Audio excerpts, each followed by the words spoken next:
আমি প্রথমেই বলতে চাই যে আমাদের 2000 সালের 11ই ডিসেম্বর বিয়ে হয়েছে। আর এই 25 সালে 25 বছর পূর্ণও হয়ে গেছে। আর আমার 19 বছরের একটা মেয়ে আছে। এটাই সবচেয়ে বড় কথা, ডিভোর্স হয়নি, ফাইলও হয়নি আমাদের।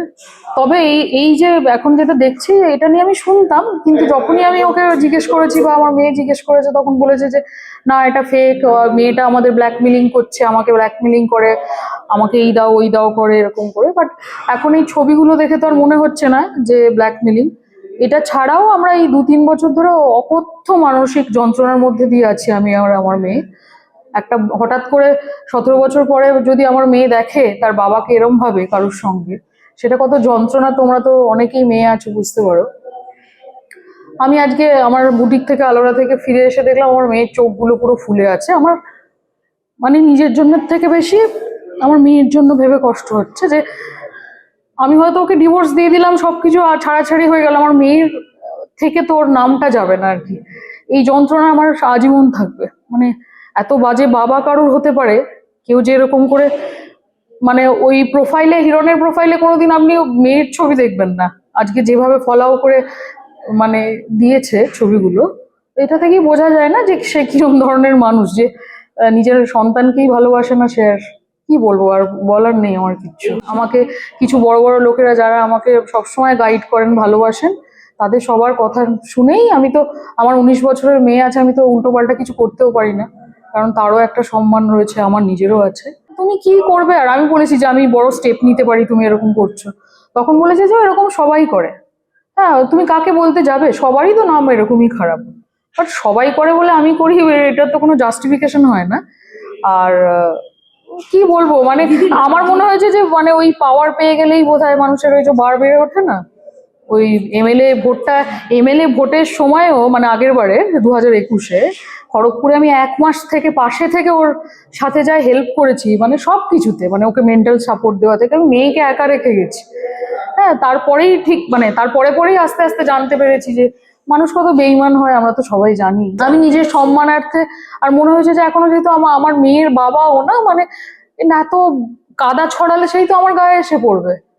আমি এই জন্যই চুপ ছিলাম। মানে এমন নয় যে আমাকে অনেকেই এর আগে তো কেউ না কেউ কিছু কিছু জেনে আমাকে জিজ্ঞেস করেছে যে কি, আমি ওদেরকে বলিনি কাউকেই। নিজের যন্ত্রণা নিজেই করে ভেবেছি যে নিজেই কাজের মধ্যে থাকবো। আমি তো কাউকে বদলাতে পারবো না, বড় জোর নিজেকে বদলাতে পারি। ডিভোর্স, মানে আমি যতবারই ডিভোর্সের কথা বলেছি, তুমি ডিভোর্স দেবো বলেছো না, আমি তো ডিভোর্স চাই না তোমার থেকে। ও মানে হিরণদা না, ডিভোর্স চায় না তো, না কোনোদিনও চাইনি। আলাদা মানে ও তো আমাদের সাথে আবার এসে থাকতো। এই আমাদের 2024-এ, মানে আমার কাছে সমস্ত রেকর্ড আছে। আরবানা তো তোমরা জানোই যে আরবানাতে সমস্ত রেকর্ড থাকে, মানে মেন গেটে ঢোকা থেকে এখানে অবধি সবকিছু রেকর্ডেড। তো সেখানে তো দেখতেই পাবে যে ও এই কদিন আগে অবধিও আমাদের সঙ্গেই থাকতো। আমার মেয়ের সাথে তো প্রায় কথা হয়, মানে ওকে অনেকবার ফোন করে, ও লজ্জায় অভিমানে কথাই বলতে চায় না, তাও কখনো কখনো কথা বলে। দেখা করতে চায়, 10 বার দেখা করতে চাইলে হয়তো একবার দেখা করে। ওরও মন থেকে, ওর তো মনে একটা দাগ লেগে গেছে না, যে এরকম বাবাকে যে দেখেছিল, হঠাৎ করে বাবার এরকম রূপ দেখেছে। আর সবচেয়ে দুঃখের আর লজ্জার আমার জন্য যে ওই মেয়েটা আমার মেয়ের বয়সী, মানে আমার মেয়ের থেকে 2 বছরের বড় মাত্র। এটা সবচেয়ে আমার কাছে লজ্জার। মানে এরপরে আমি আর ভেবেছি যে এই লোকটার সাথে দূরে থাকাই আমার মেয়ে দুজনেরই ভালো। আর আমাকে তো ইভেন সব জায়গা থেকে ব্লকও করে রেখেছে। মানে হ্যাঁ, মানে সোশ্যাল মিডিয়ার সবকিছু, ফেসবুক, ইনস্টাগ্রাম, আমি কোথাও কিছু দেখতে পাই না, ব্লক করা আছে। এইরকম না না না, এতটা বাড়াবাড়ি, মানে এই যে এরকম করে ফলাও করে সেটা ওরকম করে দেখাবে, এটা ভাবতে পারি।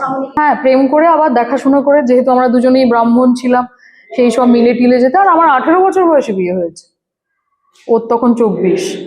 আমার চেয়ে 6 বছরের বড়।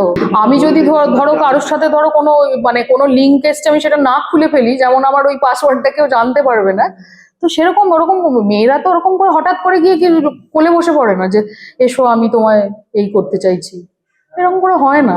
সেই জন্যই বললাম যে আমার অকথ্য মানসিক যন্ত্রণার মধ্যে ছিলাম।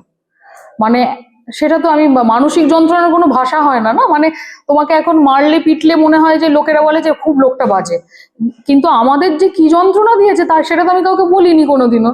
লোকে জানে না যে কতটা বাজে লোক আর কি হতে পারে। বাবা হিসেবে এগুলো সব করে, এই একটা জায়গা এখনো অব্দি কিছু করেনি। যে ও এইটা আর হয়তো আরো এই জন্য করেনি যে ফিনান্সিয়াল ব্যাকআপটা থাকলে অ্যাটলিস্ট অনিন্দিতা বা নিয়াশা এগুলো বেশি বিয়ে করতে পারবে না আর কি, এখনো ওই জায়গাটায় আমাদেরকে চাপ দেয়নি, বলবো আর কি, চাপ দেয়নি। ওই বিয়ের কোনো মূল্যহীন। তো মেয়েটা একটা মানে বোকা বা ভীষণ শয়তান মেয়ে বলবো।